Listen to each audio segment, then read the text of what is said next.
Admiral Turner, it's certainly a pleasure to meet you and get to know you on a very special day as you're inducted into the Lincoln Academy of Illinois. Thank you, Jack. I'd like to start at the beginning. Growing up in Illinois, what were your early influences? Well, my early influences were living in a community, Highland Park, Illinois, north of Chicago, where there were tremendously good schools. My grade school was marvelous, happened to be very small. We had just barely enough boys in the class to make a football team. Then I went to Highland Park High School, which was a marvelous educational opportunity, and I think that gave me a foundation for my future education. Also, the whole Chicago area is a socially and culturally wonderful area where it gives you a foundation for life and for expanding your horizons. I just am very grateful to have had that opportunity to be raised in Illinois. You were growing up during the World War II days. You went to the Naval Academy. What drew you to the military? Well, I went to Amherst College in Massachusetts when I graduated from Highland Park High School in 1941. But just a couple of months later, the Japanese changed my plans in life. I intended to go on and become a lawyer, but we all went into the military. And for various reasons, I chose to go in through the Naval Academy into the Navy. I would admit to you that I never thought I was going to stay in the Navy, but it turned out that each time the opportunity came up to get out, something persuaded me to stay in maybe another year or two, and after about 30 years, I decided I'd make a career of it. Well, your career has certainly embraced a lot of the world's Cold War history. I'd like to talk to you about that some, because you've written extensively on the military. You've written a lot about nuclear weapons, disarmament issues. Tell us a little bit about what the thinking was as we emerged from World War II into the Cold War. Well, it was just a few months, really, at the end of World War II when we began to perceive that the Soviet Union wasn't going to be a friendly ally anymore, as it had been during World War II. And this tremendous suspicion between the countries developed, this tremendous animosity, the feeling on our side that the Soviet Union was out for world conquest. Whether that was true or not, it became an accepted dogma in this country. And our foreign policy really was, if it's good for the Soviets, it's bad for us. So we, I think, intervened in some countries that weren't all that terribly important to us, but we felt that if the Soviet Union was able to gain control over them, it was going to be part of a rolling wave of communism. We probably, in retrospect, overestimated the strength of the Soviet Union. We understood they were not strong economically. We didn't understand that they really had feet of clay politically, that their whole system, because it deprived the individual of any voice in the governmental process, was not sound. And so we went through this whole Cold War period, but the strength of our country, I think mainly because of our standing for the freedom of the human being, prevailed. You mentioned that the Soviet Union probably wasn't as strong as we gave it credit for. I know in growing up during part of that era, we saw the Soviet Union as this very monolithic, very powerful, hegemonistic, wanting to go out and spread the gospel of communism, very, very powerful state. But it unraveled so quickly. Well, the Soviet Union did not have a good economic base. They, of course, were really demolished by World War II. In trying to recover from that under a communist economic system, they were doomed, I believe, not to succeed, because the communist economic system did not provide incentives for the individual to work and to work harder. What we misjudged was that even though their economy wasn't strong, they were willing to tighten their belts and put a lot of money into their military. And so we did have to face large numbers of Soviet tanks, Soviet aircraft, Soviet missiles, and that was a true threat. I don't think they could have sustained a war very long, but who wanted a war between two superpowers, each with nuclear weapons? So we were justifiably worried about possible military conflict here. I think what we did not appreciate is that there was a limit to how much they would tighten their belts. And by the 1980s, it was clear that they could not extract more effort out of their labor force because they were giving them no rewards. Even if they gave them more rubles, there was nothing in effect to buy. So the Soviet Union collapsed for lack of support from the citizenry. We often overestimated their military capabilities, particularly in the 1950s when we talked about a bomber gap, which we later found out really didn't exist once we were able to do overflights and do surveillance. Later on, the missile gap. How did we get it wrong? Well, there's a lot of hardware out there, and we saw that hardware, and it was easy to count tanks and not count what their capability was adequately. It's a normal tendency of intelligence people, of military people, to say if they've got 20 tanks, they've got 20 tanks worth of capability, because it's very difficult to estimate that those tanks aren't being maintained well, those tanks are really in a reserve division that isn't trained well, or whatever it may be. And I think that led to our overestimation of what their capabilities were. But there's no question about it. The Soviet Union posed a very serious threat to Western Europe, because we worried that even if they didn't have a sustaining power, because they didn't have all the backup and all the economic wherewithal that is necessary, a quick thrust to the English Channel was not out of the question. How did this thinking translate into the development of our nuclear weapons doctrine? Unfortunately, throughout this period, we, and then the Soviets followed in our model, tried to treat nuclear weapons as though they were larger conventional weapons. If the enemy has 10 tanks, you want to have 12. And that's a reasonable doctrine. If the enemy has 10 nuclear weapons, that doesn't mean you need 12, because they are so powerful that at some point, and you can have different numbers in mind, but at some point you just can't use anymore. There's only a limited amount of destruction that you really want to do. Today, we have 15,000 nuclear warheads in the United States, and the Soviets have over 20,000. It's an oversimplification, but can you imagine the Soviets inflicting 20,000 Hiroshimas on the United States? I mean, it's just beyond imagination. It's beyond any sense of reality. Well, if we decided if they had 10, we needed 12, they decided if we had 12, they needed 14. And this thing cascaded up to where between the two of us, there were over 70,000 nuclear warheads in the world. It was absolutely absurd. But it was extrapolating a concept of conventional warfare into this new field, because we did not appreciate how generically different these weapons were. Let's talk about how generically different they are. When you were off the coast of Vietnam in, I believe it was the late 60s, early 70s, when you were in command of a missile cruiser, you had nuclear weapons at your disposal if you needed to use them. But you surmised that after thinking through, you couldn't really use them. They weren't practical. Well, if I had fired my nuclear weapons, which in this case were against airplanes, we didn't have them to shoot at land, we had them to shoot in defense of our ship or our task force.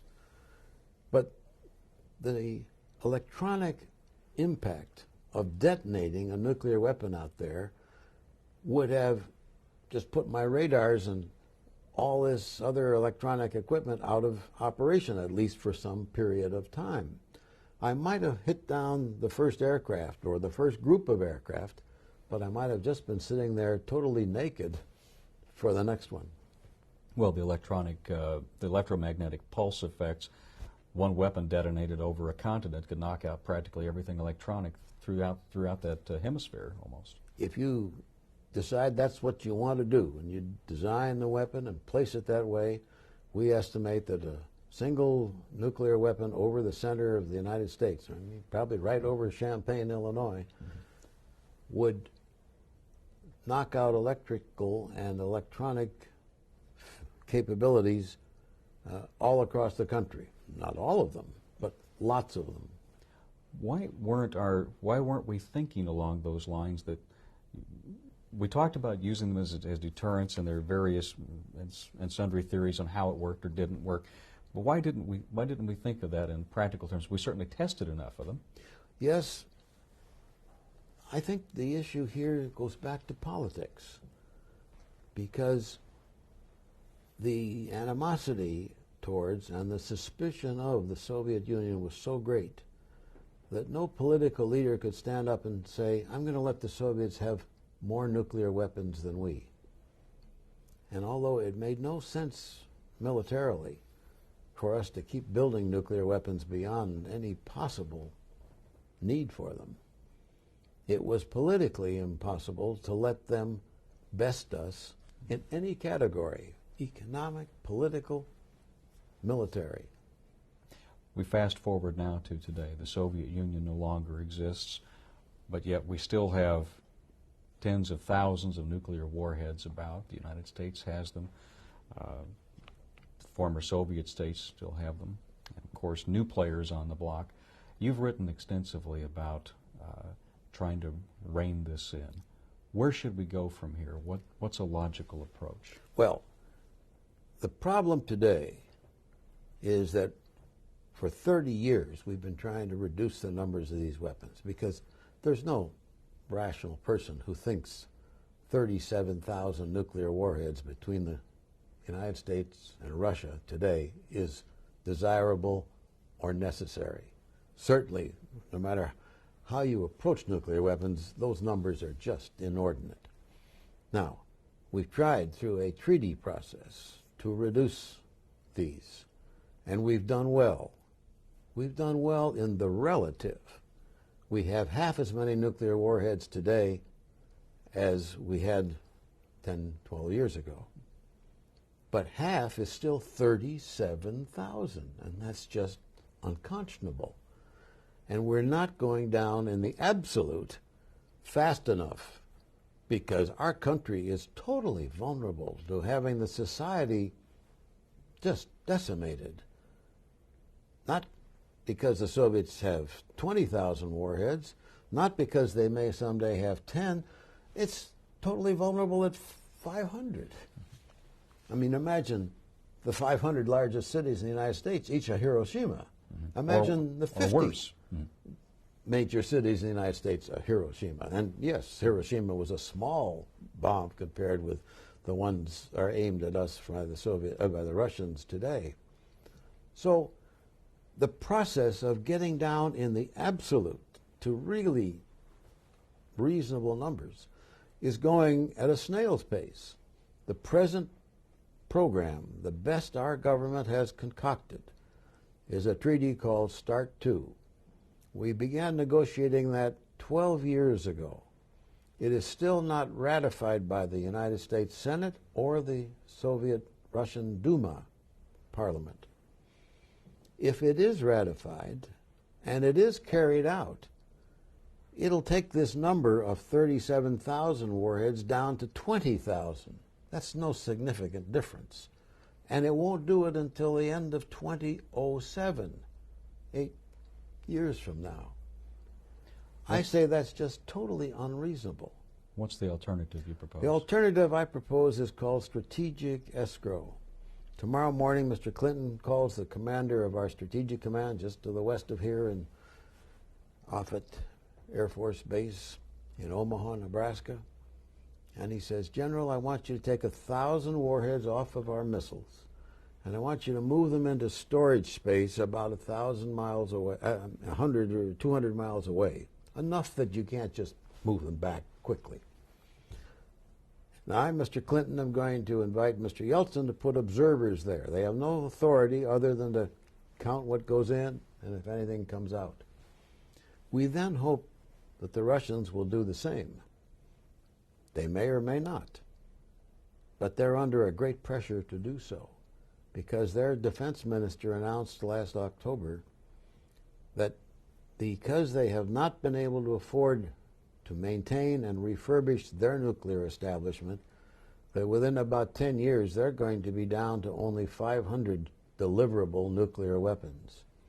They cannot let a discrepancy develop between their having 500 and our having 10,000 or whatever it may be.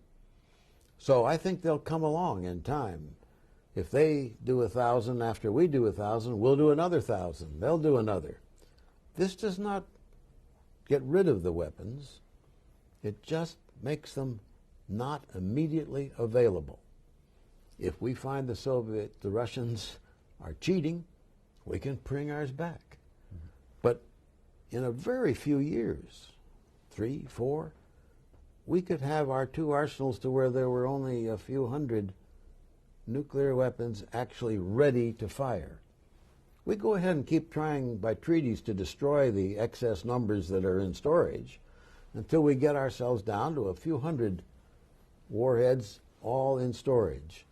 We get the other nuclear powers and push them in this direction, and we have a world then, maybe in a decade, where there are no nuclear weapons immediately ready to fire, and only a couple of hundred for each of the nuclear powers, let's say. It's a very stable and safe world. We're not subject to accidents or miscalculations, somebody pushing a trigger out of order. But also, what if somebody cheats like Saddam Hussein and builds a nuclear weapon or 2 and starts to threaten his neighbors? We still have our couple of hundred in storage. We can bring them back and say, look, Saddam Hussein, you're not anything special. You know, you've got 10, 20 nuclear weapons, whatever you've built, but we're together ready to just eliminate you if you use them.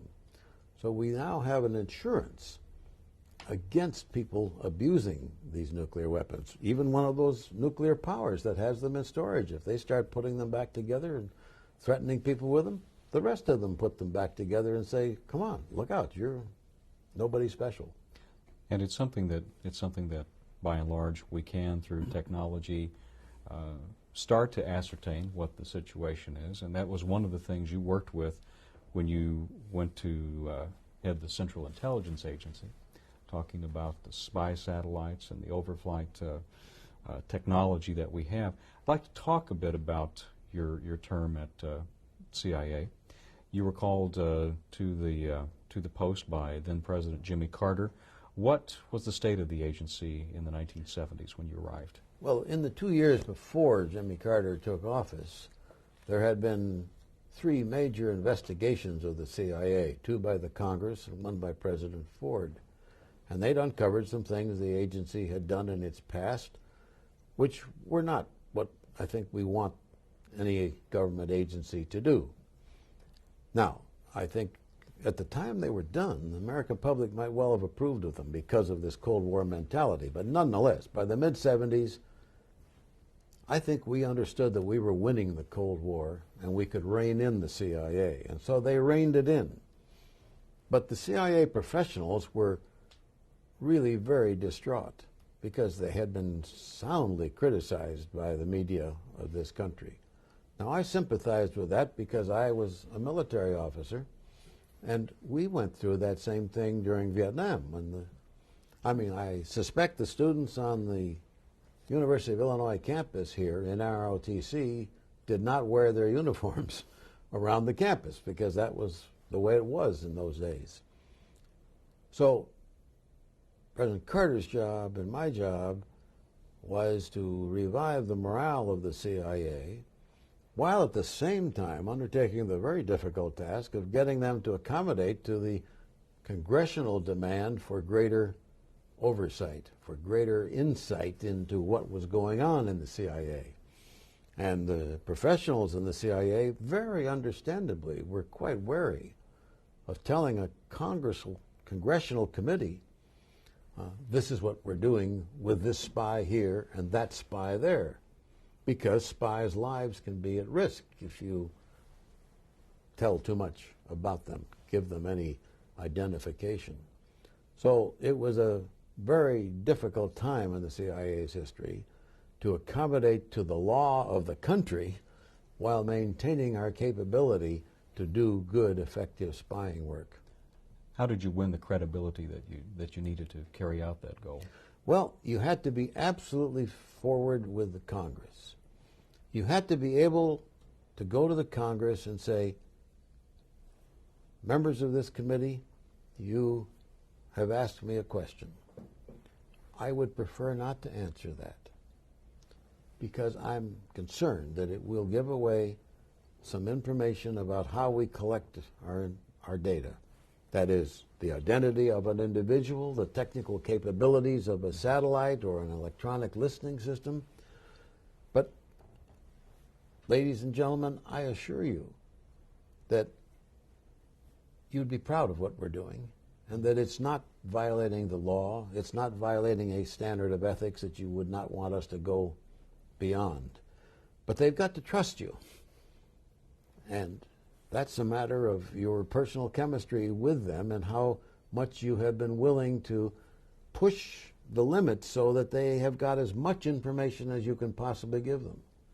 Because you can never get the Congress to say, there's some limit that you don't have to give us. They are entitled to everything you know, but it's dangerous to tell them that, and you've got to persuade them not to ask you some questions. What is the trick involved, or what is the way that the United States should balance its interests in preserving its integrity, its safety as a nation, against individual rights, against, I suppose, that sort of integrity in having an agency like the Central Intelligence Agency? Well, first of all, you've got to obey the law. The CIA is not above the law of this country. And unfortunately, in subsequent times after President Carter left office, the agency flaunted the law. And we had the Iran-Contra affair. We had another number of other scandals in which the agency was not complying with the laws of the country. And that's just totally unacceptable. If the Congress passes laws that make it impossible to do good intelligence, you still have no choice. You've got to obey the law. But you've got to go back and point out to them why it was an inadvisable law. But you can't just flaunt it. Secondly, the President and the Director of the Central Intelligence Agency must set certain standards of ethics. There have got to be levels that you won't stoop below. One of them that's very much on discussion today is, do you assassinate people? Do you assassinate Saddam Hussein? Do you assassinate Milosevic in Yugoslavia? And every president since President Ford has had a written directive said, no, we won't do that. That's a level of ethics below which we don't want to go. Why? Well, because it is unethical, too unethical. But also because, as a pragmatic matter, if we start in that game, our president is very vulnerable, and we won't go to his dirty tricks as will other people. So the president and the chief of intelligence have to set a standard of ethics below which we won't go. That's nebulous, it's hard to do, but it's the key element to what you're suggesting. But just a moment, I need to ask, how much tape do we have left? 5 minutes. 5 minutes? Okay. As we are conducting this interview today, we of course have military forces at work in the Balkans and trying to remedy the situation in Kosovo. It is the latest in a series of involvements that we've had as a nation after the Cold War. As the only remaining superpower left, what should be our role? We talk about being a global policeman. How do you envision the appropriate role for the United States after the Cold War? I think we have to take situations like Kosovo, like Rwanda, like Somalia, like other areas where we have either intervened or not intervened when there were heinous cases of inhumanitarian behavior, genocide and such. And we have to ask in each case, do we, the United States, have an interest in stopping this? How important is that to us? We then have to also ask, if we do go in to try to stop genocide, for instance, can we do it? What is the practical aspect of this? And we then have to just weigh the issues.